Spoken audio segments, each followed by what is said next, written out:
முதல் ஆண் பெண் ஆதாமும் ஏவாளும் தேவன் அவர்களுக்காக படைத்த அழகான தோட்டத்திலே வாழ்ந்து வந்தார்கள். ஆனால் சாத்தான் ஏமாற்றுக்கார பாம்பின் வடிவத்தில் வந்து அவர்களுக்கு ஆசை காட்டினான்.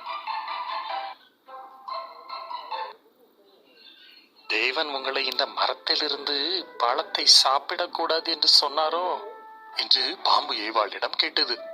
அதற்கு ஏவாள், அதோ அந்த நடுவில் உள்ள மரத்தின் பழத்தை தவிர அந்த மரத்தின் பழத்தை சாப்பிட்டால் நாங்கள் செத்து போவோம் என்றாள். நீங்கள் சாகவே மாட்டீர்கள் என்று பாம்பு சொன்னது. உங்களை அந்த மரத்திலிருந்து பழத்தை சாப்பிடக்கூடாது என்று தேவன் சொன்னதற்கு ஒரு காரணம் உண்டு. நீங்கள் சாப்பிட்டால் தேவனை போல் மாறிவிடுவீர்கள். அவருக்கு தெரிந்ததெல்லாம் உங்களுக்கும் தெரிந்துவிடும்.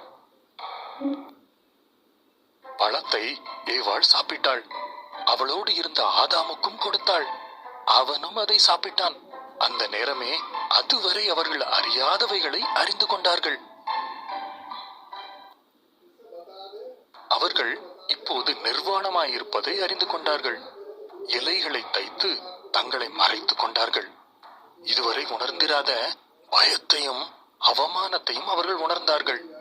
ஏதோ தப்பு நடந்து விட்டது என்பதை புரிந்து கொண்டார்கள்.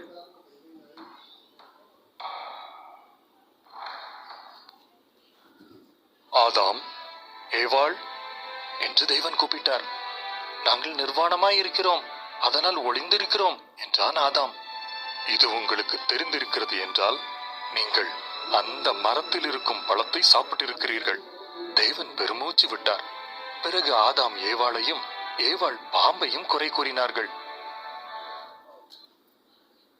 தேவன் சொன்னார், பாம்பே, நீ உன் வயிற்றை கொண்டே ஊர்ந்து செல்வாய். ஒரு பெண்ணின் பிள்ளை உன் தலையை நசுக்குவார். ஏவாளே, உன் பிரசவம் மிகுந்த வலி நிறைந்ததாயிருக்கும்.